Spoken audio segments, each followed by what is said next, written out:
ತುಮಕೂರಿನ town hall ಸರ್ಕಲ್ನಲ್ಲಿ ಎಲ್ಲಾ ಸಮುದಾಯದ ಮುಖಂಡರು ಮತ್ತು ಪ್ರಗತಿಪರ ಚಿಂತಕರು ಸೇರಿ ಬೇವು ಬೆಲ್ಲ ಹಾಗೂ ಒಬ್ಬಟ್ಟನ್ನು ತಿಂದು ಪರಸ್ಪರ ಸಾಮರಸ್ಯವನ್ನು ಸಾರಿದರು. ಈ ನಡುವೆ ರಾಜ್ಯದಲ್ಲಿ ಜಾತ್ರೆ ಮುಂಗಟ್ಟುಗಳಲ್ಲಿ ಮುಸ್ಲಿಂ ವ್ಯಾಪಾರಿಗಳಿಗೆ ಕೆಲವು ಕಿಡಿಗೇಡಿಗಳು ನಿರ್ಬಂಧ ಹೇರಿರುವುದು ಮತ್ತು ಹಲಾಲ್ ಕಟ್ ಜಟಕಾ ಕಟ್ ಹೆಸರಿನಲ್ಲಿ ದ್ವೇಷವನ್ನು ಹರಡಿಸುತ್ತಾ ರಾಜ್ಯದಲ್ಲಿ ಶಾಂತಿ ಕದಡುವ ಕೆಲಸ ಮಾಡುತ್ತಿದ್ದಾರೆ ಎಂದರು. ಈ ವೇಳೆ ಮಾತನಾಡಿದ ಸ್ಲಂ ಜನಾಂದೋಲನ ರಾಜ್ಯಾಧ್ಯಕ್ಷರಾದ ನರಸಿಂಹಮೂರ್ತಿಯವರು ಜನರನ್ನು ಭಾವೋದ್ವೇಗಕ್ಕೆ ಒಳಪಡಿಸುವಂತಹ ಒಂದು ಕೆಲಸವನ್ನು ಸರ್ಕಾರಿ ಪ್ರಾಯೋಜಿತದಲ್ಲಿ ಮಾಡುತ್ತಿದ್ದಾರೆ. ಸಂಘ ಪರಿವಾರದವರು ಇದಕ್ಕೆ ಬೆಂಬಲವಾಗಿ ಸರ್ಕಾರ ಏನು ನಿಯಂತ್ರಣ ಕ್ರಮ ತೆಗೆದುಕೊಳ್ಳಬೇಕಾಗಿತ್ತು ಆ ಕ್ರಮಗಳನ್ನು ತೆಗೆದುಕೊಳ್ಳದೆ ಅವರಿಗೆ ಪರೋಕ್ಷವಾಗಿ ಬೆಂಬಲ ನೀಡುತ್ತಿದೆ ಎಂದರು. ನಂತರ ಮಾತನಾಡಿದ ಡಾಕ್ಟರ್ ಅರುಂಧತಿ, ನಮ್ಮ ಸುತ್ತಮುತ್ತಲಿನ ಸಂಗತಿಗಳನ್ನು ನೋಡಿ ನಾಚಿಕೆಯಾಗುತ್ತಿದೆ. ನಮ್ಮ ದೇಶದ ಧರ್ಮ ಆಚರಣೆಗಳನ್ನು ನಮ್ಮ ಮನೆಯಲ್ಲಿ ಸೀಮಿತ ಮಾಡಿಕೊಳ್ಳಬೇಕು.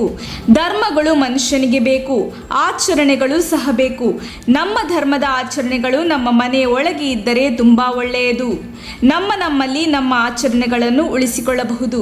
ಧರ್ಮ ಎಲ್ಲರಿಗೂ ಸೇರಿದ್ದು.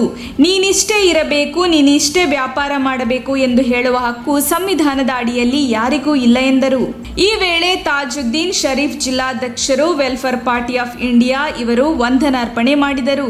ಈ ಸಂದರ್ಭದಲ್ಲಿ ರೈತ ಮುಖಂಡರು ಮತಿರಾಜು, ದಲಿತ ಮುಖಂಡರು ದೊರೆರಾಜು, ಡಾಕ್ಟರ್ ಅರುಂಧತಿ, ಅಲ್ತಾಫ್ ಅಹಮದ್, ಕಟ್ಟಡ ಕಾರ್ಮಿಕರ ರಾಜ್ಯ ಕಾರ್ಯದರ್ಶಿ ಉಮೇಶ್ ಮತ್ತು ಸ್ಲಂ ಜನಾಂದೋಲನ ರಾಜ್ಯಾಧ್ಯಕ್ಷರು ನರಸಿಂಹಮೂರ್ತಿ, ಜಮಾಯತ್ ಎ ಇಸ್ಲಾಮಿಕ್ನ ಅಧ್ಯಕ್ಷರು ಆದ ಅಸಾದುಲ್ಲಾ ಖಾನ್, ಡಿಎಸ್ಎಸ್ನ ರಾಮಯ್ಯ ಪಿಎನ್, ವಡ್ಡಗೆರೆ ನಾಗರಾಜಯ್ಯ, ಗಿರೀಶ್ ಮತ್ತಿತರರು ಉಪಸ್ಥಿತರಿದ್ದರು.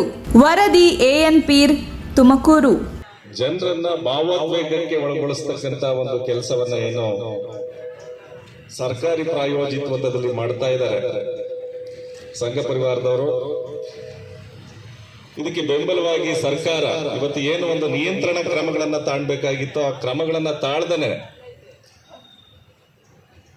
ಅವ್ರಿಗೆ ಪರೋಕ್ಷವಾಗಿ ಬೆಂಬಲವನ್ನ ಕೊಡ್ತಕ್ಕಂಥ ಒಂದು ಕೆಲಸವನ್ನ ಮಾಡ್ತಾ ಇರ್ತಕ್ಕಂಥದ್ದು ಇದು.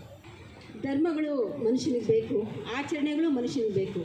ಆದಷ್ಟು ದೇಶದಲ್ಲಿ ನಮ್ಮ ಧರ್ಮದ ಆಚರಣೆಗಳು ನಮ್ಮ ಮನೆಯ ಒಳಗಿದ್ರೆ ತುಂಬ ಒಳ್ಳೆಯದು. ಪ್ರಜಾಪ್ರಭುತ್ವನ ನಾವು ಉಳಿಸ್ಬಹುದು. ನಮ್ಮಲ್ಲಿ ನಮ್ಮ ಆಚರಣೆಗಳನ್ನೇ ಉಳಿಸ್ಕೋಬಹುದು. ಅವನ್ನ ಆದಷ್ಟು ನಮ್ಮ ಆಚರಣೆಗಳ ಮನೆಗಳಿಗೆ ಸೀಮಿತ ಮಾಡಿಕೊಳ್ಳೋದು ಒಳ್ಳೆಯದು. ನಮ್ಮ ಯಾವ ಥರನಾದರೂ ನಮ್ಮ ನಂಬಿಕೆಗಳಿರಲಿ, ಯಾವುದಾದ್ರೂ ಇರಲಿ, ಅದನ್ನು ನಮ್ಮ ಮನೆಗಳಲ್ಲಿ ನಮ್ಮ ಧರ್ಮನ ಮನೆ ಒಳಗಡೆ ಆಚರಣೆ ಮಾಡ್ಕೊಳ್ಳೋಣ.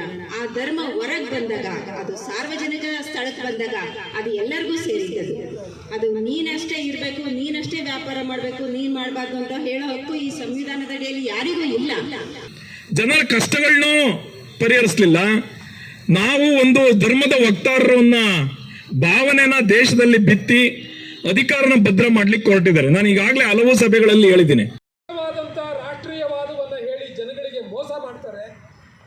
ಅವ್ರನ್ನೆಲ್ಲರನ್ನೂ ಕೂಡ ರಾಜಕೀಯದಿಂದ ದೂರ ಇಡ್ತೀವಿ ಅನ್ನೋ ಒಂದು ಪ್ರತಿಜ್ಞೆಯನ್ನು ನಾವೆಲ್ಲ ಕೈಗೊಳ್ಳಬೇಕು. ಆ ಥರದ ಇದನ್ನು ಮಾಡಿದ್ರೆ ಮಾತ್ರ ಈ ಸೌಹಾರ್ದ ಕರ್ನಾಟಕವನ್ನು ನಾವು ನಿರ್ಮಾಣ ಮಾಡೋದಕ್ಕೆ ಸಾಧ್ಯ ಆಗ್ತದೆ.